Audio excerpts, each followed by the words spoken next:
Two, three, four.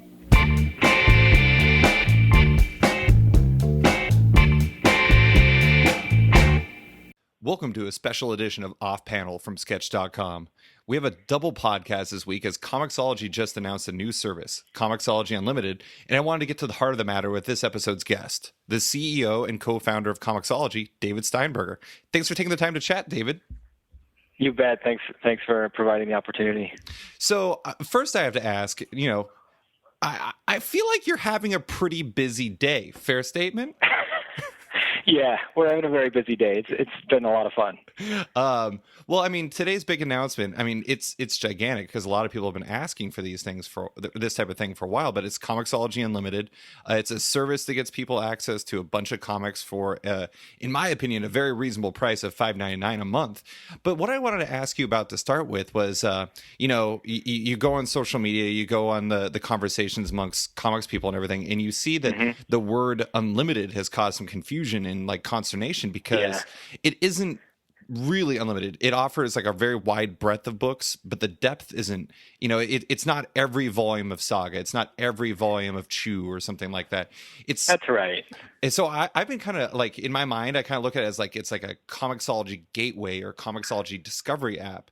So with that whole soliloquy in mind, I have to ask, why call it ComiXology Unlimited?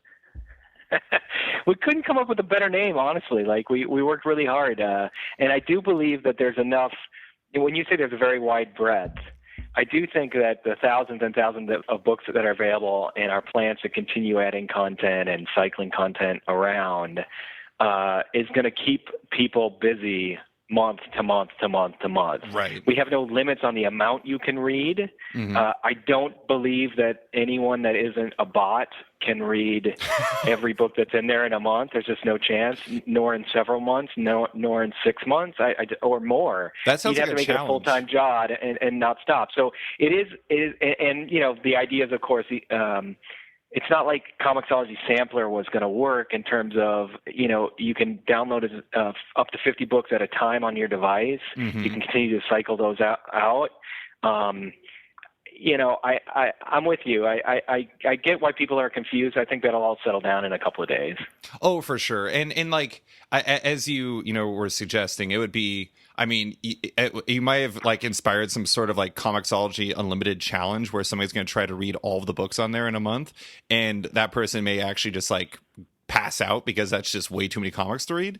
But it is just kind of interesting because like, people look at something like that and they immediately take it for its word. But I do have to say, I appreciate that it's more going for breadth than depth because it seems to me that like the intent of this service isn't really acting like, the Netflix for comics, as everyone likes to call it already.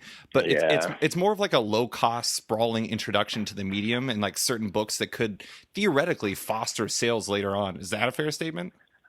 Absolutely, and the whole problem that we're trying to solve here is, well, two things. Comics aren't like movies and TV in that people who are culturally literate really already know about all the TV shows and movies, right? There are very few that kind of sneak up on you. I mean, I suppose it's actually getting a little bit harder as we have a lot more original material being made by all these different streaming services. But the problem with comics, of course, is even for the layman, it's been an incredible creative time over the last 15 years of huge amounts of diversity from all sorts of publishers. And yet the cultural literate don't always connect past Marvel, DC, and The Walking Dead. Mm-hmm. And as you know, and as I'm sure your audience knows, there's just so much more to comics than that. Mm-hmm.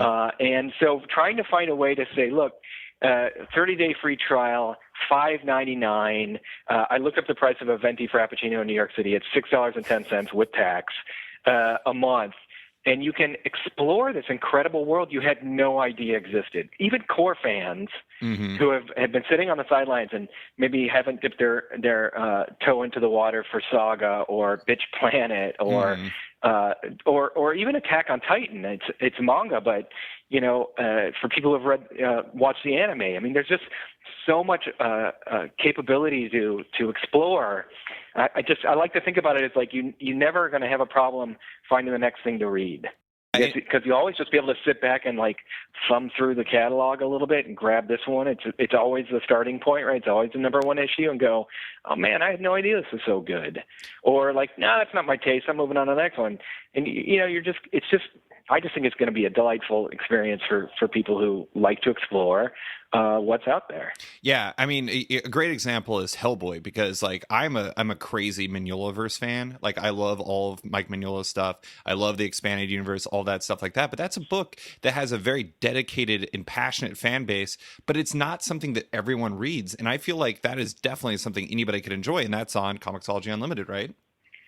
Exactly, and not only is it on Unlimited, but we have one of our banners is dedicated to Hellboy to try to ease you into how to get going with it, and then get introduced to other Dark Horse content. Yeah.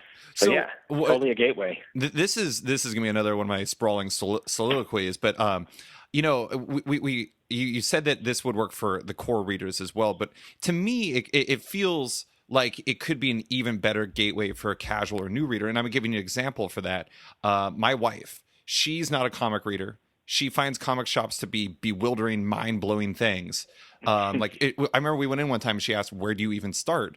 But when we went to Emerald City Comic Con in April, she picked up her first comic because she saw the Funko Pop toy of Jane Foster Thor, and she thought it was awesome. So she picked up the first issue of that. So that drove her drove her to purchase that because she was interested in the character. But with that in mind, is building like some sort of guide element into Unlimited for readers who don't know where to start something that ComiXology may develop? Oh yeah, I mean, look, even all five, I guess there are 5 banners on our Discover tab on the iPad and on the ComiXology Unlimited homepage. Mm-hmm. All of them are guides. Yeah, that's they all awesome. lead to editorial. And so, yeah, I mean, we want to continue to develop even more of that. I think that's not even for Unlimited, right? It's for everything, for any casual consumer. But yeah, I think you're totally onto something. The idea that Joss Whedon continued Buffy the Vampire Slayer in seasons in comic book form is amazing. And we've got 5 trades worth of season 8 on the program. And so in terms of a gateway, I totally agree with you. It's one of these opportunities where if you've got a friend that is, I don't know what the right word is, connected to something that you think they should be reading a comic book, mm-hmm. Here's your opportunity to say, hey, look, 30 days free trial. Why don't you dip your toe in here and download Buffy or Hellboy or Walking Dead or Attack on Titan or Saga or some of the Mobius stuff we've got or you know, Star Trek even, right? I love the ongoing series for Star Trek. Mm-hmm. I feel like it's watching the TV show, but in the new movie universe. Mm-hmm. And so, you know, and there's enough of that material for somebody to go, oh, I like this, or I don't like this, or yeah, I'm sucked in it. I need to be an ongoing fan of this series or just this medium in general. Yeah, no, I think those are all great points. And it's like, to me, like I can see like the potential for something like this because like, you know, all the things we've talked about, it is a great gateway. It's a great way for, you know, or even like a reader like me. I've been reading comics since I was like 6. So I like the idea that like there's more out there to discover seems far-fetched, but at the same time, I mean, it's kind of like you were talking about TV. There's the whole idea of peak TV and everything. And I think comics are in the same place. Like trying to go into a comic book shop, even as somebody who knows what they're talking about, is like drinking from a fire hose. Yeah, and I agree. I mean, I would call it a new golden age in many ways. And I think that because the storytelling has matured in a way mm-hmm. that's become very modern, very, very sensible to our times. And I think that for somebody like you, if you get in there and go, you know, I don't know if Lumberjanes would appeal to me. I mean, I'm making assumptions about you, but and then you read it and you're like, holy crap. Yeah. Like, this is really good. This is good comics. And then you can make a decision like, this has me hooked. I'm going to buy a trade. Like, that's amazing. Mm-hmm. You know, we have a huge group of people that love the Transformers here at our company, and, mm-hmm. and they really feel like the comics don't always get their fair share of praise. And it's because in some ways, except for the core audience for Transformers, they maybe are right under the radar. Mm-hmm. Well, you know, now we can open it up at this low price. Hopefully we get tons of our both core and new people into this program to really just kind of look around. I mean, there are tons of people that love comics that have never touched Love and Rockets. Oh, I'm in that boat, which is come on. absurd, but I've never read Love and Rockets. Well, look, it isn't absurd because we all enter in the same places, and your local comic book store may not have had that or might not have been concentrated on that kind of genre or whatever. But point being, right, that's a really good example of this is renowned comics that most people haven't picked up. But now, like, as part of this program, why not? And if we get, even 5% of the people that look at it get hooked, that's a big win for Love and Rockets and a big win for the market segment. Yeah, I mean, it's perfect for discoverability. And that ties into one of my core questions is like, you talked about how like you're going to like, I know the Image books, for example, I think it's like mostly first volumes. I know Chew has the first and second volume on there, but is the idea while you're going to rotate content, you're going to stick mostly to like the introduction pieces? No, we'll also be adding to certain series ongoing. So you may end up with 3. I mean, you've got Buffy the Vampire Slayer, you have 5 trades, right? So it just we, as always, and when we started, we got a retailer affiliate program that we have brick and mortar retailers that sell digital comics and are going to be able to sell the ComiXology Unlimited program on their website. We think about the entire market segment because it's a weird.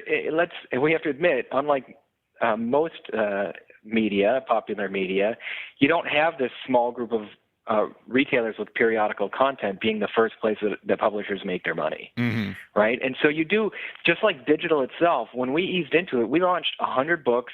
They were all very old books in whatever, July 2009. So it seems like ancient history, but it was super important that we listened to the publishers and we tried to understand where the risk was, where they felt the risk was, even if we didn't necessarily feel it. And between 2009 and now, you've got years and years and years of great growth in print. That is unlike any media transition to digital ever, right? This was not a disruptive market that needed disruption, nor did we design our service to disrupt. But we do know that we've introduced people to new comics or new people to comics, and those people have gone on to buy print. We know that from our surveys. And so we look at this as just another extension of that. And yeah, sometimes you have to dip your toe in. And I don't know if this becomes every comic book under the sun, but I think, like I said, we tried to put together a super valuable offering between this incredible selection and the incredible price. And so I think that it has ongoing month after month after month value for both the core but you're right. This is a play to introduce people to what they don't know they have been missing. Yeah, and that was actually gonna be one of my questions. Is what you were talking about there. Is it seems like one of the toughest balances for ComiXology Unlimited. Is you want to make it a success, but you also don't want to eat away at the viability of ComiXology's main digital comics product, and you also don't want to scare off publishers by like saying like we're gonna have every trade ever on here or something like that. It feels kind of like a tightrope that you guys kind of have to walk. Well, here's what I want, and what our mission is, right? We want more people reading comics. Yeah. We want more people making comics.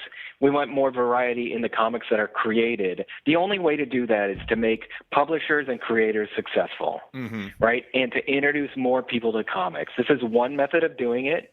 It meets an expectation in a huge part of the incoming audience, right? They consume music this way. They consume movies this way. They consume TV this way. But they also buy, right? If you look at Prime, Amazon Prime, and Amazon Instant Video, that's one. It's a nice. It's not really a metaphor. It's a nice version of this in video, right? They both have Prime and they have Instant Video, which is sales, and those two things work together. Yeah. To introduce people to great content, and for those of them that are super excited about the content and want to stay up to date and want to be, culturally attuned to the moment, they're going to buy or they're going to watch live. Yeah. Well, and so it really. I mean, it's not quite a tightrope. I don't think it's been quite that bad, but certainly we're all aligned in that way. We're not a subscription service who needs to be profitable on only the subscription service. We want to be profitable, and we want everybody to be profitable across the entire thing.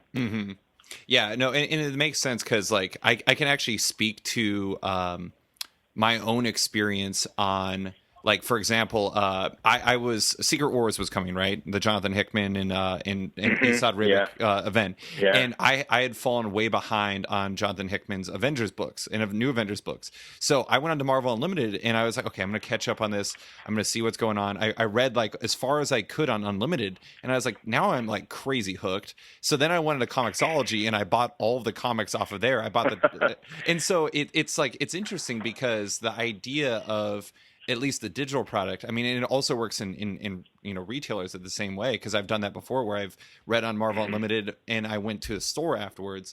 Of course. But we hear that all the time. Yeah, it feeds into each other. But I actually wanted to ask, like, and I don't know how much in depth you can get into something like that, but I like with the word binge is a very common phrase when it comes to digital TV, digital movies, digital music, et cetera, et cetera. But I know I can tell you I don't use ComiXology all the time, but when I do, I tend to buy and read a lot of comics in a row. Is that something you see on the regular basis? Yeah. Oh, yeah. Yeah. And in fact, I've experienced it myself. Before we got Kodansha on the site, I actually, as part of this is very inside baseball, but 2 years ago, obviously, we got bought by Amazon. And as we were preparing for that and talking to them, I have a Paperwhite at home, and I decided, well, let me see what manga works like on the Kindle and play with that. And so I downloaded Attack on Titan. And I get to the end of every book, and at the end of every book, the little thing pops up, and it's like $5.99 for the next volume, $7.99 for the next volume. I'm like, yep, I'm buying it. I want to keep reading. Yep, I'm buying it. I was like, oh, this is how our fans feel. Yeah, and so of course we do, and I to think that some of this audience is not going to do the same thing for Attack on Titan with us, or Walking Dead, or Hellboy, as you mentioned, it would be silly. And we put the price where it is so that nobody ever feels ripped off about that, right? It's we have new double-sized special issues that come out that are $6, single issues, and the idea is. You feel excited about having discovered something new, and we've left you a lot of budget to keep up your weekly pull list, right?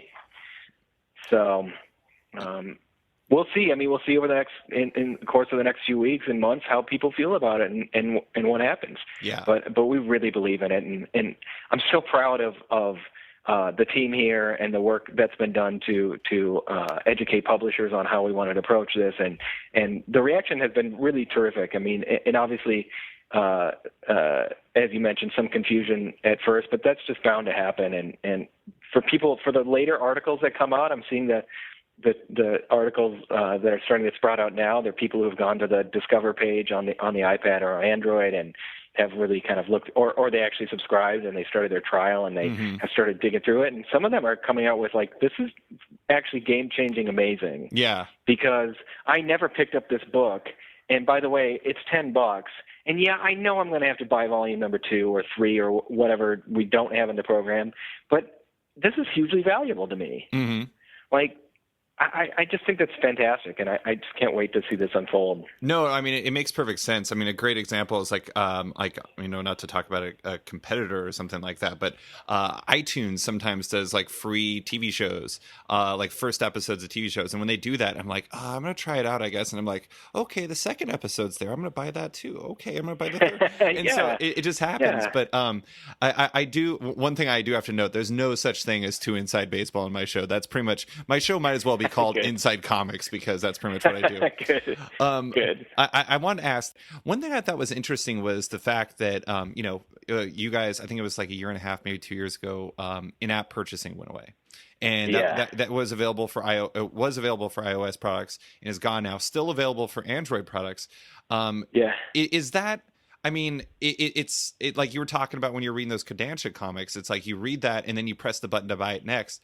Like, is that viewed as a potential, like, could it hamper the ability to capitalize on that interest developed by Unlimited, or is that not really a concern? Meaning that they have to put it on their wish list if they're on iOS rather than just purchase it right away? Exactly, yeah. Friction is never good, right? Yeah. we've talked about this a lot, obviously, and I still firmly believe we made exactly the right move in merging with Amazon. I think it's starting to pay off in droves. Mm-hmm. I think that many people who have stuck with our iOS app, you'll see this occasionally in the reviews now, where they're like, look, you know what? I get on the website and I buy stuff. It's not that big of a deal. Right. And these guys deserve kudos for making a great program. And by the way, for the first time, we've got a browsable area of the iOS app. First time since we took out in-app purchases. Mm-hmm. So we have this Discover tab, and the Discover tab, everything featured on there is unlimited, of course, part of the program. But all of the browse stuff in the top right on the iPad or in the Discover tab of the iPhone, all of that is filterable to unlimited only or the entire catalog. Mm-hmm. So you really can make your way through it. And if you go to the search tab and you have it on unlimited, you'll see kind of the top unlimited books, and if you have it filtered to all of it, you'll see the newest releases. Mm-hmm. I think I always felt kind of torn about it, of course, right? You never want to harm consumers or create friction for a consumer of content. But, if you go on Amazon right now and you search for The Walking Dead or any of the comic books that we both sell, you're going to see Kindle and ComiXology mm-hmm. as one of the options for purchasing. And that exposes comic books to this enormous audience. Mm-hmm. And so the freedom to do that and the freedom and the capability to tap into that we have Amazon login on iOS. So in December, that was a huge deal. You don't, even creating an account, if you don't know ComiXology, you download the app and you're like, got to go to the website and create an account. I don't really know these guys. Well, I think if it's like, this is an Amazon company and here's your Amazon login, it's like, boom, you're in there. And now with CU, you get the 7-day trial on iOS and you start reading. Mm-hmm. That's what we want. We want you to be reading. So I feel like, slowly but surely we're conquering that and we're getting to the right place with it, and exposing a kind of browsable catalog has been a real joy, obviously, of part of putting CU into iOS. Yeah, it kind of seems like short term there was some learning curve to it, but like the benefits. Yeah, and I'll admit, like our site hasn't always been the friendliest to touch, right? Mm-hmm. And we made some real improvements on the tablet.